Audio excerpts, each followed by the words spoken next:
Bonjour, c'est Juliette Dechance. Je suis heureuse de vous retrouver pour ce nouvel épisode.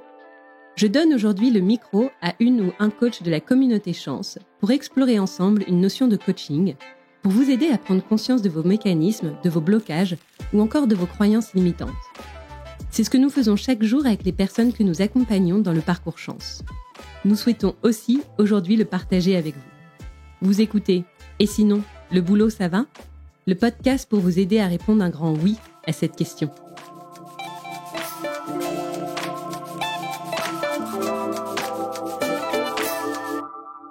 Bonjour, je suis Stéphanie Mathieu, je suis coach partenaire Chance et aujourd'hui je vais vous parler des compétences. Alors c'est un sujet qui est fondamental lorsqu'on entreprend un bilan de compétences puisque par définition pour pouvoir faire évoluer son projet professionnel, il faut d'une part avoir conscience des compétences dont on dispose et de celles qu'on peut encore développer et d'autre part, il faut savoir les valoriser en fonction du projet que l'on choisit de suivre. Alors, qu'est-ce qu'une compétence ? Eh bien, une compétence, c'est une capacité à mobiliser ses ressources pour atteindre un résultat. En fait, la racine étymologique, elle signifie aptitude ou capacité et elle reflète l'idée d'agir de manière efficace.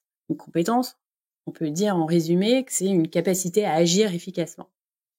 Alors, comment est-ce qu'on les acquiert ? Eh bien, on les développe par l'apprentissage à 10% et à 90% par l'expérience et l'interaction avec les autres. C'est donc pas du tout une qualité, qui est plutôt un trait de caractère. Et ça, c'est une bonne nouvelle. Nous avons du coup tous le potentiel de développer telle ou telle compétence. Alors, on peut distinguer 3 types de compétences. Il y a les compétences métiers et techniques, donc qu'on appelle les hard skills. Vous avez peut-être déjà entendu ce nom-là. Ce sont des compétences qui sont liées directement à la pratique professionnelle. Par exemple, le fait de savoir gérer des stocks ou la capacité à former à l'utilisation d'un logiciel. Ça, ce sont des compétences techniques. On distingue aussi les compétences humaines ou soft skills, qui, elles, sont des compétences plutôt relationnelles. Donc, on peut retrouver, par exemple, le leadership, l'assertivité ou l'écoute. Et enfin, une 3e catégorie, on appelle les compétences folles ou mad skills, qui, elles, soulignent en fait votre singularité. C'est un peu votre valeur ajoutée. Par exemple, quelqu'un qui serait secouriste bénévole, il a probablement la qualité à garder son sang-froid. Alors, identifier ses compétences, c'est un processus qui est très enrichissant, mais qui peut présenter aussi pas mal de défis. Avoir une vision claire et objective de l'ensemble de ses compétences, c'est difficile pour la plupart des individus et dans la grande majorité des cas, nous sous-évaluons nos compétences. Et pourquoi est-ce que c'est si difficile de les identifier ? Il y a plusieurs raisons à cela. Alors la première, c'est qu'on peut déjà avoir des difficultés à prendre du recul et à être objectif. Il arrive par exemple, assez fréquemment d'ailleurs, qu'on ne voit plus les compétences qu'on utilise tous les jours, comme la polyvalence ou la capacité à résoudre des problèmes. Du coup, on ne va pas penser à les identifier et pourtant elles sont bien là. Un autre biais qu'on peut avoir sont les croyances que l'on a à son sujet. Je vous donne l'exemple de Morgane, que j'accompagne, qui est ingénieure produit. Elle croit être mauvaise communicante par timidité. Du coup, elle a beaucoup de mal à identifier sa capacité à être pédagogue avec ses équipes et même influente au sein de son groupe. Et un autre biais aussi qu'on peut retrouver assez souvent, c'est le fait de se comparer aux autres.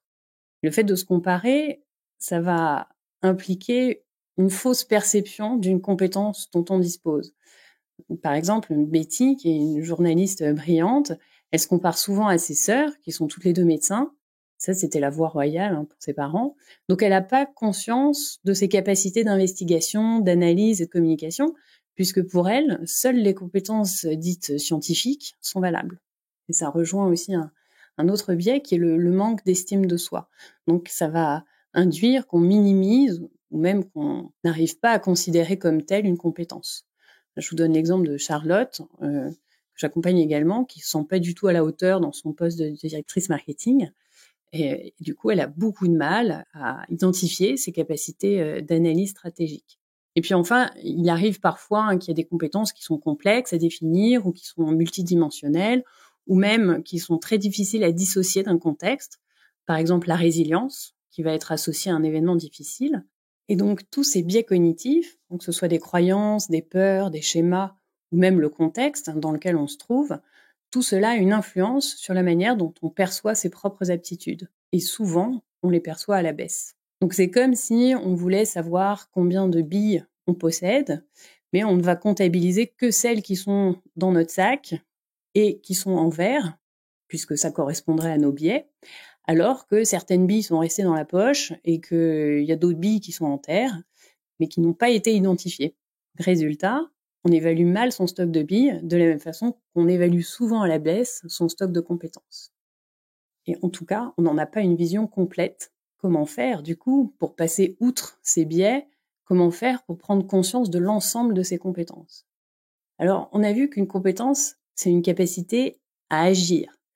Donc, si j'ai déjà réalisé une action avec succès, a fortiori dans un contexte difficile, alors elle fait partie de mes compétences. Donc, dans le parcours chance, on utilise justement un outil qui s'appelle l'historique des compétences et qui repose sur ce principe. L'idée, c'est de partir d'un événement, un projet ou une situation, du domaine professionnel ou du domaine personnel, un événement dans lequel il y avait des difficultés à dépasser pour atteindre un objectif. Et l'exercice va être de lister de manière très exhaustive toutes les actions réalisées pour dépasser les difficultés et atteindre le résultat. Et ensuite, lorsqu'on observe les actions qu'on a identifiées et qu'on a réalisées, on peut en déduire là où les compétences mobilisées et donc les compétences que l'on a, dont on dispose. Donc, je vais vous donner un exemple concret pour illustrer l'utilisation de cet outil. C'est celui d'Inès, donc qui est directrice de clientèle, qui est donc par ses fonctions chargée de développer et de fidéliser un portefeuille de clients. Et elle s'est trouvée confrontée à l'un d'entre eux qui refusait de payer un devis de 500 000 € qui avait pourtant été validé et signé 6 mois plus tôt, alors que le projet avait bien été livré. Dans ce contexte, Inès a mis en place plusieurs actions telles que rechercher et rassembler des documents, justifiant tout le travail effectué. Elle a préparé un argumentaire, elle a organisé des réunions en interne, des réunions avec le client pour trouver un terrain d'entente, elle a réussi à apaiser les tensions, elle a proposé un avoir pour étaler le paiement de la somme due, etc., etc. Résultat, le client a fini par payer et Inès peut ainsi affirmer qu'elle a des compétences en termes de capacité d'analyse et de synthèse, qu'elle sait faire preuve de rigueur, qu'elle sait apporter une solution concrète, elle sait négocier dans un contexte tendu, elle sait mettre en place une stratégie, etc., etc. Donc on voit bien que le fait de partir de ces expériences, et a fortiori les expériences dans lesquelles il y avait des difficultés, pour identifier les compétences, présente plusieurs intérêts. Déjà parce que ça permet de les présenter d'une façon qui est factuelle et objective, donc c'est-à-dire en s'appuyant sur des faits et des résultats probants. Donc c'est à la fois très solide et irréfutable. Mais on voit bien aussi que les compétences découlent directement des actions qu'on a mises en place. Donc en listant de manière très exhaustive toutes les actions qu'on a effectuées, on remet à jour des compétences auxquelles on n'aurait pas forcément pensé. En fait, ce sont toutes les compétences qui ont été effacées par les biais. Et on développe ainsi une vision plus complète et plus précise de ses forces. Et Inès, par exemple, elle se pensait incapable de négocier quoi que ce soit, et en faisant l'exercice, elle prend conscience qu'elle est capable d'apporter des solutions en temps de crise. Un autre avantage, c'est que lorsqu'on s'appuie sur des situations vécues, et a fortiori des situations difficiles, et qu'on a surmonté ces difficultés, ça permet de prendre conscience de tout ce qu'on a déjà accompli avec succès. Or, des compétences identifiées de façon factuelle et objective, c'est très bon pour l'estime de soi, puisque les actions sont la gymnastique de la confiance en soi. Donc, c'est un moyen très efficace de mettre en sourdine, en quelque sorte, une croyance limitante. Et puis, comme les challenges existent aussi dans la vie privée, si vous regardez toutes les compétences que vous êtes capable de développer dans le domaine personnel, vous allez considérablement élargir votre champ d'investigation. Moi, j'ai très souvent l'exemple de mères de famille qui réalisent pas qu'elles savent gérer un budget, coordonner plusieurs agendas en même temps, qu'elles savent convaincre des enfants réticents, avoir une vision à moyen long terme, elles savent gérer des stocks, etc., etc. Ce sont vraiment des compétences de gestionnaire de PME presque. Et donc, ça veut bien dire que ce n'est pas parce qu'on n'utilise pas certaines compétences au travail qu'on ne les a pas. C'est simplement qu'on n'a pas toujours l'occasion de les utiliser. Et ça m'amène à une caractéristique essentielle des compétences qui est leur transférabilité. Et oui, les compétences sont transférables d'un contexte à un autre, donc du domaine professionnel au domaine personnel, par exemple, mais aussi d'un poste à l'autre. Et là, on va faire un petit jeu, on va comparer ensemble deux métiers qui, de prime abord, n'ont absolument rien en commun. Donc, celui de responsable marketing opérationnel et de chef cuisinier. Et on va voir que l'un comme l'autre va utiliser ses compétences les compétences qui vont lui permettre de communiquer efficacement, d'analyser des données, de planifier stratégiquement des ressources, etc., etc.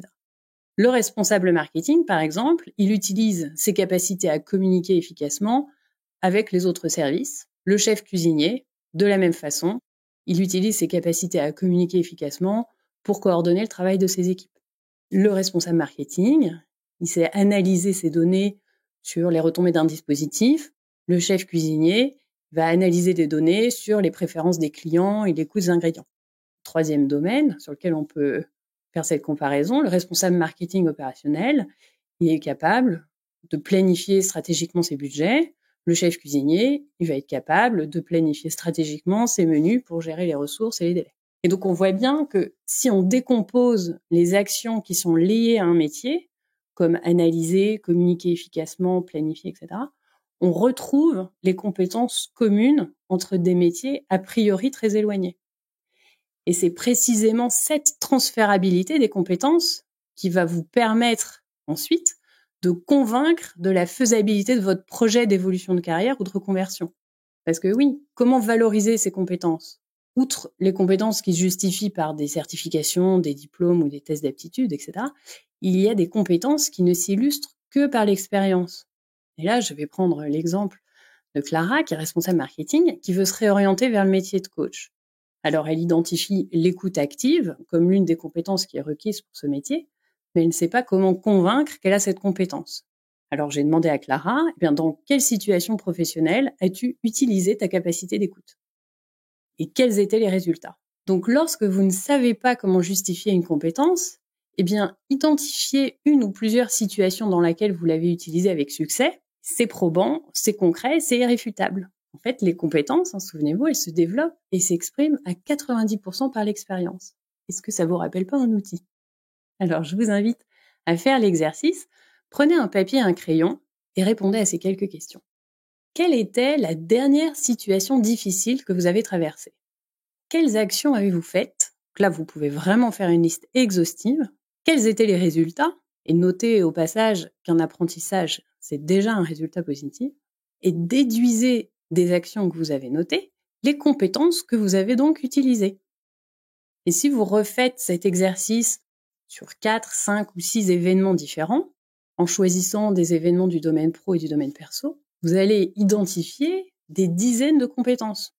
Au babo, Alors vous pouvez ensuite les lister, puis les classer par domaine de compétences, sachant que du coup certaines rentrent dans plusieurs domaines. L'écoute active, par exemple, elle peut servir dans la communication, dans les compétences commerciales, en management. Et une fois que vous aurez cette vision claire, objective et la plus complète possible de vos compétences, tout ça vous permettra, le moment voulu, d'aller chercher dans votre sac de billes, chercher dans vos compétences, celles qui vous seront nécessaires pour développer votre futur projet professionnel. Et s'il s'avère que vous n'ayez pas toutes les compétences requises, du moins pas encore, souvenez-vous qu'une compétence, ça s'apprend. Et s'il en est une qu'il vous faut alors nécessairement, c'est la capacité d'apprentissage. Et celle-ci, je sais à coup sûr que vous l'avez déjà, n'est-ce pas ? Quelle est la plus belle expérience d'apprentissage que vous ayez faite ? Je vous laisse avec cette question et je vous dis à bientôt.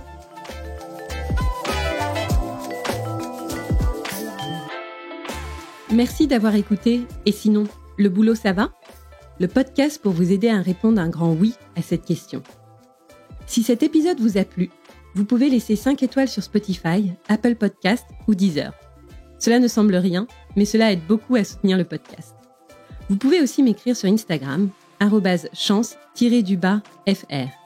Et n'hésitez pas à recommander ce podcast à toutes celles et ceux proches qui ont besoin de retrouver du sens dans leur vie pro. À bientôt!